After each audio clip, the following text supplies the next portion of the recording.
I stood at the gates of the venue I had paid for, staring at my own photograph beneath the words, "Do not let him in." The guests streamed past me in their finery, chattering about the beautiful day, oblivious to the father barred from his daughter's wedding. Without a word, without a scene, I turned and walked to my car. They wanted me gone? They would discover what my absence truly meant.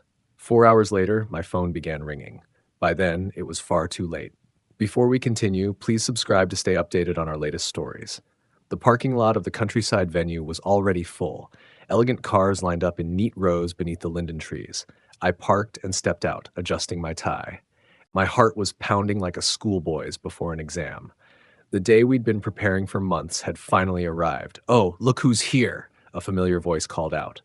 Andrew, my daughter's colleague, was walking toward the parking area with his wife. Something strange flickered across their faces. Surprise? Embarrassment? But they quickly smiled. "Wait, you came after all?" Andrew's wife said, her voice a bit too bright. "I thought, didn't Emma say you weren't feeling well?" "Feeling well?" I laughed. "It's my daughter's wedding day. I wouldn't miss it for the world." They exchanged that look again, longer this time. "Nervous, father of the bride?" Andrew asked, clearly changing the subject. "Absolutely terrified," I admitted with a chuckle, running my hand through my hair. 5,000 just for the flowers, and I'm still worried I'll trip walking her down the aisle. "Right, the flowers," his wife murmured. "Well, you look great." I spotted my sister-in-law near the entrance, elegant in navy blue, checking her phone. When she looked up and saw me, her expression froze for just a moment before she waved. Something felt off, but wedding jitters make everyone act strangely, don't they?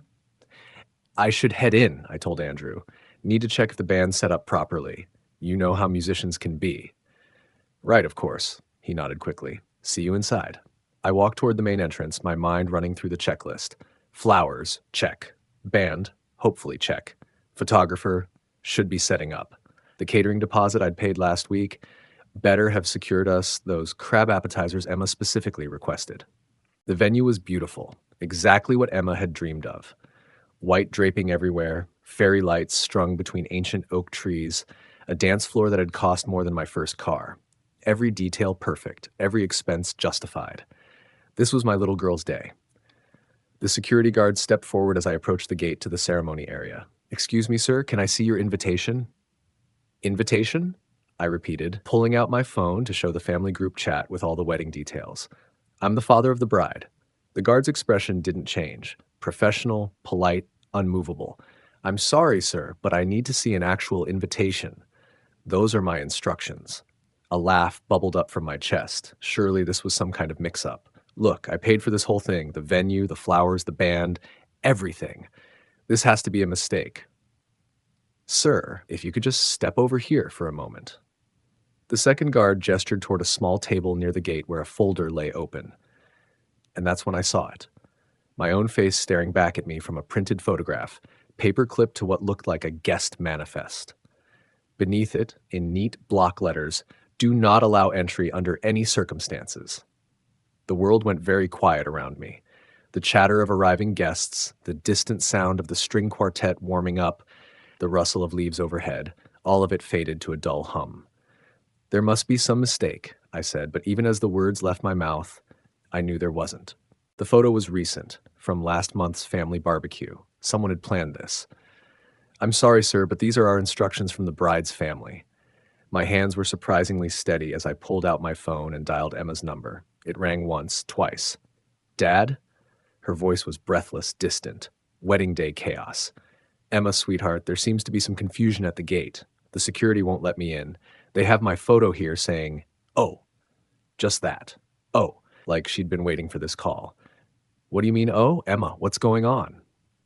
A pause that stretched too long. In the background, I could hear voices, someone calling her name, the photographer probably wanting another shot. "Dad, look, this was a group decision. We talked about it and we thought it would be better if you didn't come. Less drama, less stress for everyone." The phone felt heavy in my hand. "Less stress? I'm your father." "I know, but look, I'm really busy right now. This is my day, okay? Please don't make this harder than it already is. I have to go."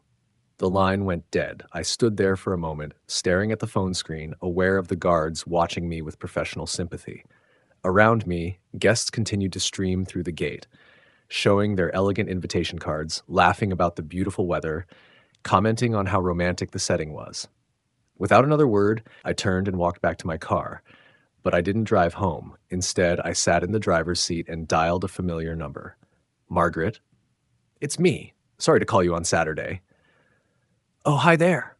My accountant's voice was warm, confused. What's going on? Aren't you supposed to be at the wedding right now? Well, that's the thing, Margaret. I'm sitting outside the venue, and they won't let me in. They have my photo at the gate with instructions not to allow me entry. There was a long pause. What? What do you mean they won't let you in? You're the father of the bride. You paid for everything. I know. I leaned back in my seat, and despite everything, I felt the corners of my mouth lifting into something that might have been a smile. I know exactly what I paid for. This is unbelievable. How can they do this to you, after everything you've done for that family? Margaret's voice was getting heated on my behalf, which was oddly comforting. Margaret, I said quietly, and something in my tone must have caught her attention because she went silent. Where exactly are we with the final payments for today's vendors? A pause. When she spoke again, her voice was careful, professional. Well, the deposits are all cleared, obviously. The final payments are scheduled to process Monday morning, as usual. The catering balance, the band's remainder, the photographer's final fee, the venue's closing payment. Why? Just wondering. I was still smiling. Just wondering. Margaret, I continued, my voice steady as granite, in about an hour, when the reception is in full swing, I want you to start calling the vendors. Tell them there's been a change in payment authorization. A change in. Her voice trailed off as the implications sank in. Half the list, I'll take the other half. Catering, photography, venue management, floral cleanup, transportation, everyone who's expecting their final payments Monday morning. Let them know those payments have been indefinitely postponed. The silence stretched between us like a taut wire. When Margaret finally spoke, her voice was barely above a whisper. Are you sure about this? I've never been more sure of anything in my life. I watched a young couple walk through the gates, laughing about something, their invitation cards gleaming in the afternoon sun. They made their choice. Now they get to live with the consequences. I'll start making the calls at 4:30. Thank you, Margaret. And Margaret, when they ask why, tell them to contact the bride's family directly. At 4:47 p.m., my phone rang. Dad? Dad? Emma's voice was shrill, panic bleeding through the connection. I could hear chaos in the background, raised voices, someone crying, music that had stopped mid-song. Hello, sweetheart. I was sitting in my home office, a cup of tea cooling beside me. How's your special day going? What did you do? The words came out as a shriek. The caterers are packing up. The photographer just left. Dad, what did you do? I took a slow sip of my tea. Earl Grey, the good kind I'd been saving. I simply updated some vendors on the payment status for services rendered. You can't do this. You can't ruin my wedding because you're having some kind of tantrum. Tantrum. The word hung in the air between us like smoke. I felt something cold and precise settle in my chest. Not anger, not hurt, but something far more dangerous. Clarity. Emma, I said quietly, 3 hours ago you told me this was a group decision, that it would be less stressful if I wasn't there. I'm simply ensuring that your stress levels remain manageable. This is insane. You're acting like a child. Everyone's staring at us. People are leaving. People are leaving? I interrupted, genuinely curious. How interesting. I wonder why they'd do that. Because. She was sobbing now, great heaving gasps that made her words almost unintelligible. Because you're destroying everything. This was supposed to be perfect. It was perfect, darling. Every detail planned, every expense covered, until you decided I shouldn't be there to see it. The line went quiet except for her ragged breathing. When she spoke again, her voice had changed, harder, more calculating. Fine. Fine. What do you want? Money? Is that what this is about? You want us to pay you back? This isn't about money, Emma. Then what? What do you want? I set down my teacup with deliberate care. I want you to explain to your guests why the father of the bride isn't walking you down the aisle. I want you to tell them about the photo at the gate.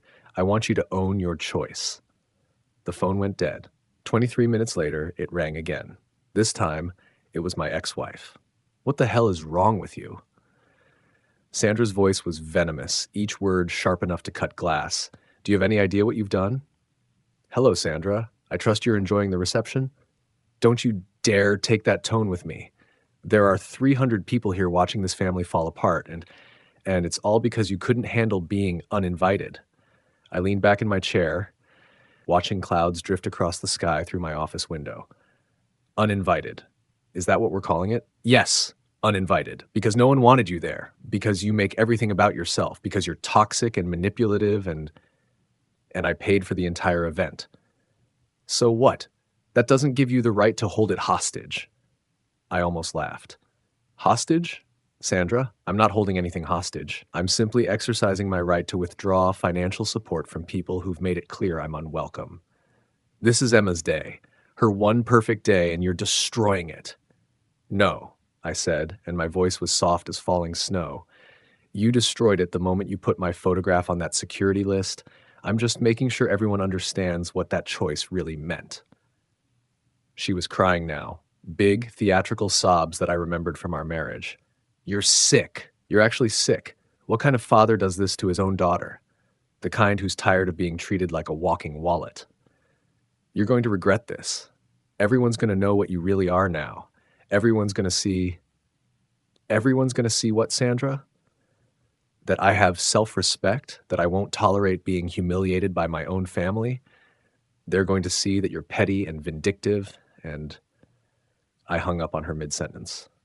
The third call came from Marcus, the band leader, his voice tight with professional concern. "Sir, we've been told there might be payment issues. We're supposed to play until midnight, but—" "Marcus," I interrupted gently, "are you having a good time at the wedding?" "Sir, What? Simple question. Are you enjoying yourself? Is the family treating you well?" There was a pause. "Well, to be honest, sir, it's been a bit chaotic. The bride's been crying. There's some kind of family drama. And frankly, the atmosphere is toxic. I wouldn't say toxic, but tense, very tense. Marcus, I want you to pack up your equipment and leave right now." "But sir, the contract is void. There will be no payment, and I don't want you and your boys subjected to whatever's happening there. This is not your fault." Are you sure?" "I'm sure. Take your equipment and go home to your families. Send me the bill for your trouble." "Thank you, sir. And for what it's worth, I'm sorry. I don't know what happened between you all, but this doesn't feel right." After Marcus hung up, I sat in the gathering twilight of my office, listening to the silence. My phone buzzed with incoming texts, angry messages, pleading messages, confused messages from relatives and friends who were starting to piece together what was happening. I turned the phone face down and went to make another cup of tea. They'd wanted me gone. Now they were learning what gone really meant. The pounding on my front door started at 9:17 p.m., aggressive and relentless. I'd been expecting it, honestly. I set down my book, Marcus Aurelius seemed appropriate tonight, and walked to the door with unhurried steps. Through the peephole, I could see Patricia, the groom's mother, her face flushed red with fury, her perfectly styled wedding hair now disheveled. Behind her stood two other figures I couldn't quite make out in the porch light. I opened the door and leaned against the frame, not inviting them in. "I knew it," Patricia spat before I could even say hello. "I knew you'd be nothing but trouble. I told Emma from the beginning. I said that father of yours is going to ruin everything. But did anyone listen? No." "Good evening, Patricia. How was the reception?" Her eyes were wild, mascara streaked down her cheeks like war paint. "How was the—" "Are you insane? You destroyed my son's wedding. You destroyed everything." "I did?" I tilted my head, genuinely curious. "That's interesting, because last I checked, I wasn't even allowed on the property." "Don't you dare.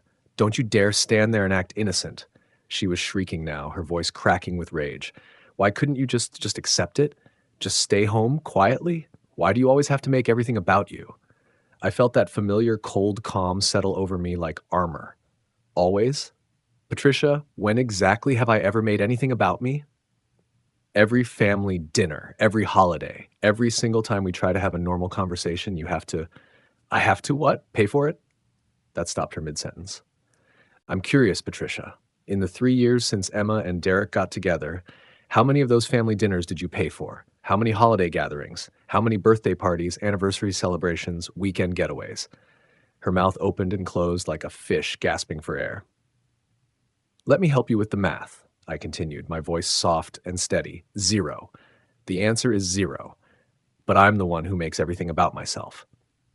That's not money isn't everything. You're absolutely right. It's not everything. Respect, however, is something. Basic human decency is something. Not being treated like a pariah at your own daughter's wedding, that's definitely something. Patricia's companion stepped forward. Derek's sister, Michelle.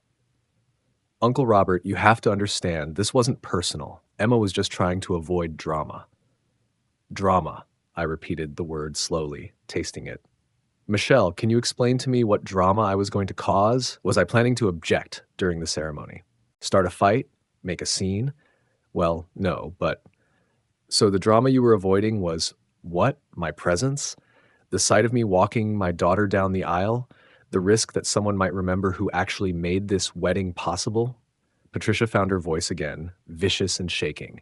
You think money gives you the right to control everything. You think because you pay for things, you own people.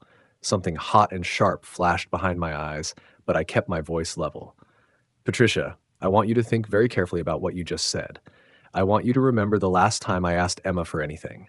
The last time I demanded she do something because I paid for it. The last time I held money over anyone's head in this family. Silence. Still thinking? Let me help. The answer is never. But today, when your family decided I was unwelcome at an event I financed, what exactly did you think would happen? Did you imagine I'd just smile and keep paying? Did you think I'd send my regards and a check? You're destroying their lives, Patricia screamed. They're getting calls from creditors. The venue is threatening to sue. You're ruining them. I'm not ruining anyone, I said quietly. I'm simply no longer enabling people who treat me like garbage. There's a difference. Michelle was crying now, quiet tears that made her look younger. But they love you. Emma loves you. She was just scared. Scared of what? Scared you'd be disappointed. Scared you'd judge their choices. Scared you'd try to take over like you always. She caught herself, but too late. Like I always what, Michelle? Nothing. I didn't mean, no, please, finish the thought. Like I always take over? Is that what paying for your college tuition was? Taking over? What about when I co-signed Derek's car loan when no bank would touch him?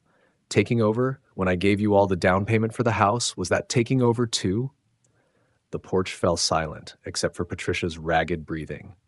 You want to know what taking over looks like? I continued. Taking over looks like making decisions about who can and cannot attend a wedding without consulting the person who made it financially possible. Taking over looks like putting someone's photograph on a security blacklist. Taking over looks like expecting continued generosity from someone you've just publicly humiliated. I stepped back and began closing the door. Wait! Patricia lunged forward. Wait, please. We can fix this. We can work something out. Don't let pride destroy this family. I paused, looking at her through the gap in the door. Patricia, my pride isn't what's destroying this family. My pride is the only thing I have left. The door clicked shut with finality. I woke up Sunday morning to 17 missed calls and 43 unread text messages. But it was the Facebook notification that made me reach for my coffee first. Emma had posted at 4:47 a.m. I'm heartbroken to share that what should have been the happiest day of my life was destroyed by someone who was supposed to love and support me. When you can't handle not being the center of attention for one day, when you're willing to sabotage your own daughter's wedding out of spite, I don't even have words. The vendors walked out, the reception ended early, and all because one person couldn't handle being asked to respect boundaries. I'm devastated, but I'm also free. Free from manipulation, free from emotional blackmail, free from conditional love. To everyone who stayed and helped us salvage what we could of the evening, thank you. You showed me what real family looks like. The post had 247 likes and 89 comments. I scrolled through them, sipping my coffee, watching the narrative take shape in real time. OMG, Emma, I'm so sorry. Some people are just toxic. You're better off without that kind of negativity in your life. What kind of father does that to his own daughter? Prayers for you, honey. Narcissists can't stand not being the center of attention. But then, buried deeper in the comments, wait, didn't your dad pay for the whole wedding? Why wasn't he invited? This doesn't make sense. If he was so terrible, why did you take his money? There's definitely more to this story. And for my sister Claire, bless her, Emma, I love you, but this is not the whole truth. Your father deserves better than this. I set down my phone and made myself a proper breakfast. Eggs Benedict, something I'd learned to make during my marriage and perfected during my divorce. As I hollandaised the sauce, I thought about narrative, about perception, about the stories we tell ourselves and the stories others tell about us. By noon, 3 more family members had called, wanting my side of the story. By evening, the Facebook post had twice as many comments, and the tide was starting to turn. The truth has a way of surfacing, I've found. It just takes patience. And patience, as it happens, is something I've had plenty of practice with. By Tuesday morning, I was trending on local Twitter. Wedding drama was the hashtag of choice, and apparently, I was the villain of the week. The local lifestyle blogger, Jennifer Matthews, had picked up Emma's story and run with it. Her post, "When Family Love Comes with Strings Attached, a Bride's Heartbreaking Wedding Day," had gone viral in our small city. The comments section was a battlefield. This father is clearly a narcissist. Who ruins their own daughter's wedding? Imagine being so entitled that you think paying for something means you own people. Emma is so brave for sharing this. Financial abuse is real. I hope she cuts him off completely. Toxic parents don't change. I read through them all, sipping my morning coffee, taking notes. The narrative was crystallizing exactly as I'd expected. Emma was the victim, I was the monster, and everyone had an opinion. But buried in the comments, there were questions, small ones, but persistent. If he was so terrible, why did she let him pay for everything? Something's not adding up here. My dad paid for my wedding and he got the honor seat. This seems extreme. By afternoon, Channel 7 News had called. Local wedding drama goes viral was apparently newsworthy enough for the 5 o'clock broadcast. I declined their interview request politely, but I made a mental note. The story was spreading beyond social media now. Emma, however, had no such reservations about publicity. By evening, she'd appeared on 2 local news segments, each time with Derek by her side, both looking appropriately devastated. My father has always been controlling, she told reporter Sarah Chen, dabbing at her eyes with a tissue. We thought if we set this one boundary, maybe he'd respect it. But when someone's love is conditional on getting their way. Derek nodded solemnly beside her, his arm protectively around her shoulders. We're just trying to start our marriage without toxic influences. Emma deserves better than emotional manipulation. I turned off the television and reached for my phone. Time to make some calls of my own. The first call was to my attorney, Michael Harrison. I've been following the news coverage, Michael said before I could speak. Interesting situation. Interesting is one word for it. Michael, I need you to do some digging. Financial records, credit applications, anything that might shed light on the young couple's recent financial activities. What exactly are you looking for? I want to know if there's a reason beyond simple cruelty that they wanted me out of the picture. Something tells me there's more to this story. I'll see what I can find. In the meantime, have you considered responding publicly? Not yet. Let them dig the hole a little deeper first. The second call was to Marcus, the band leader who'd packed up early Saturday night. Sir, I hope you don't mind me saying, but this whole thing's been bothering me all week, Marcus said. I've been in this business 12 years, and I've never seen anything like what happened at that wedding. What do you mean? The way they talked about you after you left, the things they were saying, it didn't match up with how they'd treated you before. I remember the planning meetings. You were respectful, generous, easy to work with. But Saturday night, after the chaos started, they were painting you like some kind of monster. What exactly were they saying? The bride's mother-in-law, that Patricia woman, she was telling everyone you'd been threatening them for weeks, said you'd demanded to control every detail of the wedding, that you'd been emotionally abusing the bride. But sir, I saw the planning documents. Your name was on everything as the contact and payment source, but all the decisions were signed off by the bride and groom. My grip tightened on the phone. Marcus, would you be willing to make a statement about what you observed? If you need me to? Yes, sir. What happened to you wasn't right. Wednesday brought more news coverage and a surprise phone call from my ex-wife's sister, Linda. Robert, I need to tell you something. Linda's voice was shaky, nervous, about what really happened before the wedding. I set down my newspaper. I'm listening. I was at Sandra's house last Tuesday. Emma and Derek were there along with Patricia and her husband. They were planning something. Planning what? They had loan documents, Robert. Derek's been approved for a significant business loan, something about starting a consulting firm. But the bank wanted additional collateral, or a co-signer with substantial assets. The pieces began clicking into place in my mind like tumblers in a lock. They were counting on you co-signing after they let you back in, Linda continued, her voice getting stronger as she found her courage. Robert, they never planned to keep you out permanently. This was psychological manipulation. What do you mean? Patricia kept explaining the strategy. She said it was perfect psychology. Make you feel rejected and guilty first. Then when you come crawling back apologizing, you'll agree to anything to prove your love for Emma. He'll be so desperate to get back into Emma's good graces, she kept saying. He'll sign whatever we put in front of him. It's for his daughter's future, after all.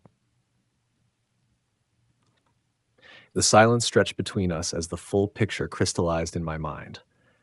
They expected me to beg. They expected you to break. Emma kept saying how you always cave when she cries, how you can't stand being shut out of her life. They figured a few days of you calling and pleading would be enough. Then Derek would graciously convince Emma to forgive you. You'd be so grateful to be back in the family that the loan co-signing would seem like a small price to pay. And the backup plan? The power of attorney thing. That was only if you didn't break fast enough. Patricia said they'd give you 2 weeks maximum before moving to more serious intervention measures. The room went very quiet around me. Outside, I could hear children playing in the park across the street, their laughter bright and innocent in the autumn air. Linda, why are you telling me this now? Because what they did to you at the wedding, that wasn't about protecting Emma from drama. That was about eliminating witnesses. They didn't want you there because they didn't want anyone who might question their story later. Their story? About your mental state, about your inability to make sound financial decisions, about the need for family intervention. Her voice dropped to a whisper. Robert, they were planning to have you declared incompetent. That evening, I sat down at my computer and opened a new document. If Emma wanted to control the narrative, it was time she learned what a real story looked like. I began to type, an open letter to my community. My name is Robert Henderson, and I am the father who ruined his daughter's wedding. You've heard Emma's version of events, and you've drawn your conclusions. I don't blame you. Her story is compelling, and she tells it well. But there are things you haven't heard, documents you haven't seen, and questions that deserve answers.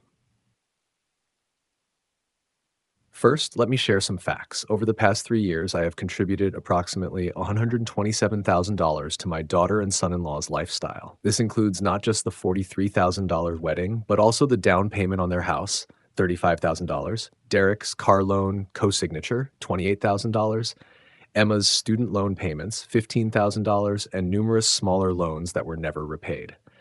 I mention these numbers not to shame them, but to establish context. This was not the behavior of a controlling, manipulative father. This was love. Generous, perhaps foolish, but undeniably love. Now, let me tell you about Saturday, October 14th from my perspective. I wrote for 3 hours, laying out every detail with surgical precision. The photo at the gate, the calls to vendors, the real reasons behind their decision to exclude me, and finally, what Linda had told me about the loans and the power of attorney plan. When I finished, I read it through twice, checking facts, tempering emotions, ensuring every word was defensible. Then I posted it on Facebook, sent copies to the local news outlets, and emailed it directly to Jennifer Matthews, the blogger who'd started this whole media circus. By morning, #wedding drama had taken on a very different tone. The truth, as I'd learned long ago, doesn't always win immediately, but it has a way of surfacing when you're patient enough to let it. The Channel 7 studio was smaller than I'd imagined, but the cameras made everything feel amplified, more significant. Sarah Chen, the same reporter who'd interviewed Emma earlier that week, sat across from me with a stack of documents on the table between us. Mr. Henderson, thank you for agreeing to speak with us. Your daughter's story has resonated with thousands of people across social media. What would you like our viewers to know? I reached into the folder beside my chair and pulled out the first bank statement. I'd like them to know the truth, Sarah. And I brought receipts. The camera zoomed in as I laid out the documents with methodical precision. Each one was highlighted, tabbed, organized like evidence in a courtroom, which in a way, it was. This is a wire transfer for $43,000 to Millbrook Country Club for wedding venue and catering services. Date, September 15th. I set it down and reached for the next.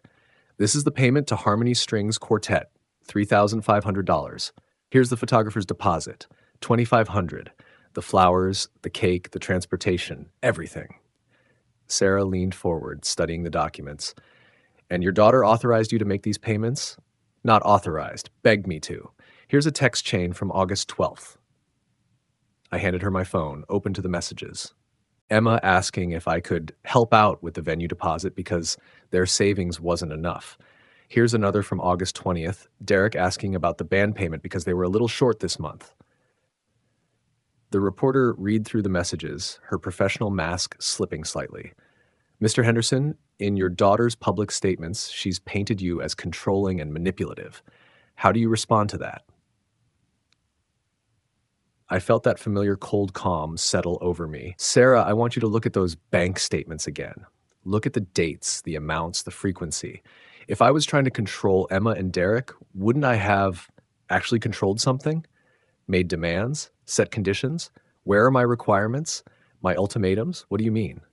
I mean, show me one instance, one email, one text, one witness, where I used money to force my daughter to do anything.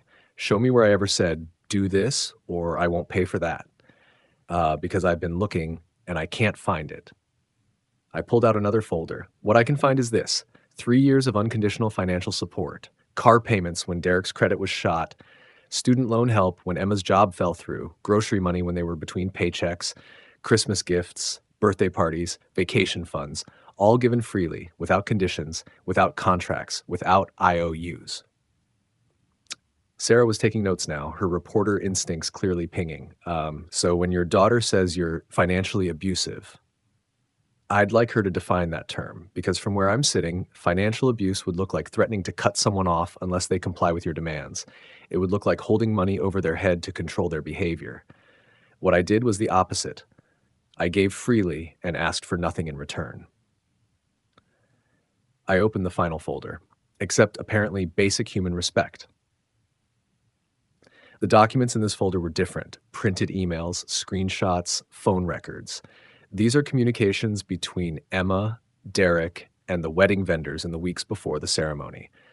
Notice anything interesting? Sarah studied them, her eyebrows rising.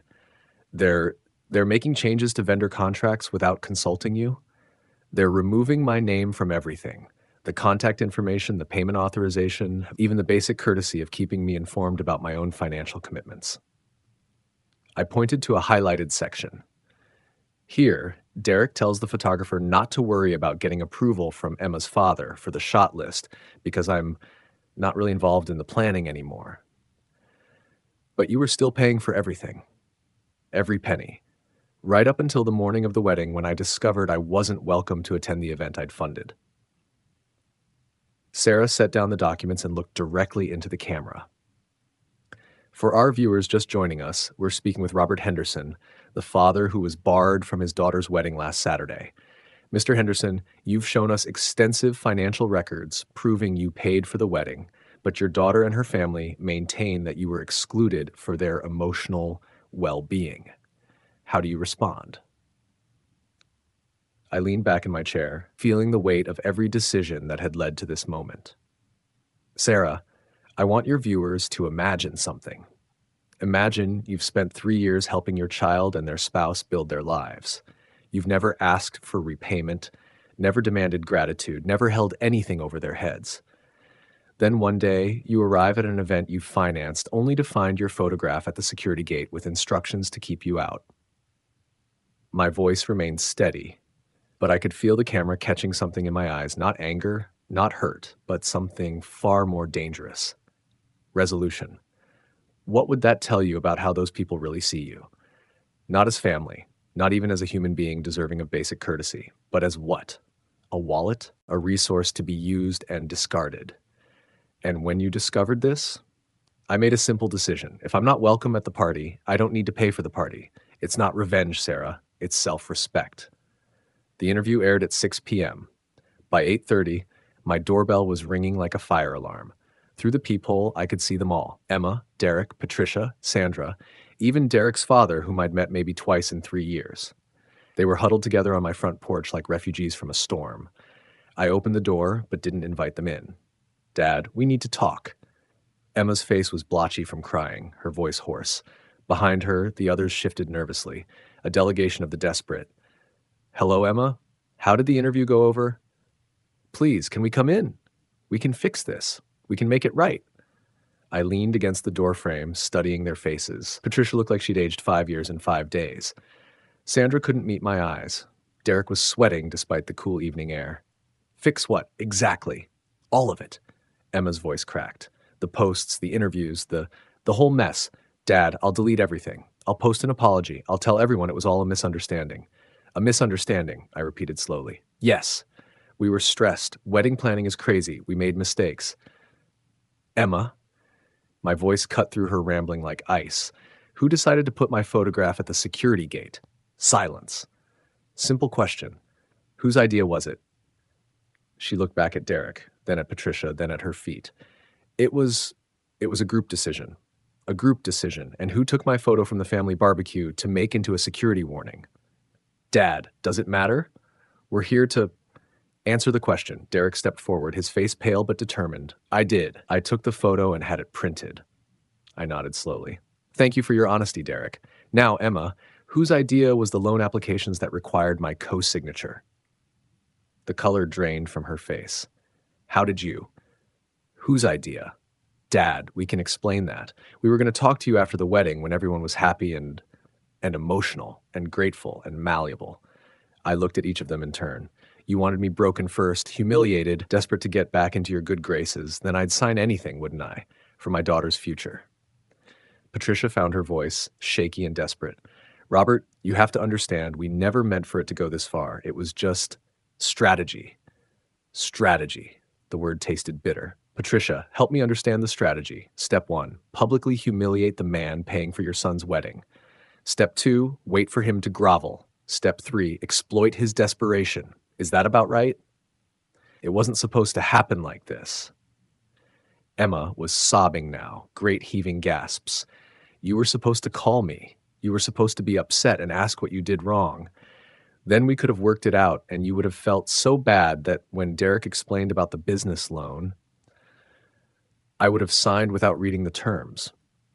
It's for our future, for your grandchildren. Dad, Derek's business could support us for decades, but we need startup capital, and the banks want collateral, and you're the only one who what, Emma? Who loves you enough to be used? Who's stupid enough to sign financial documents while emotionally compromised? She was hyperventilating now, clutching Derek's arm. Please, Dad. Please. We're drowning here. The bank pulled the pre-approval when they saw the news coverage. The wedding vendors are threatening to sue. Patricia's mortgage company is asking questions because she co-signed for our house, and now they're worried about her creditworthiness. Stop. My voice was quiet, but it cut through her panic like a blade. Emma, look at me. She raised her tear-streaked face, and for a moment she looked like the little girl who used to crawl into my lap after nightmares. I need you to understand something, I said gently. The man who would have fixed this for you, who would have made it all go away with a phone call and a checkbook, that man died last Saturday morning when he saw his own face on a security blacklist. Dad, please. The person standing here now is someone different. Someone who's learned that love without respect isn't love at all. It's exploitation. I stepped back and began to close the door. Wait, Derek lurched forwards like desperation making him bold. What do you want? Money? An apology? Tell us what you want.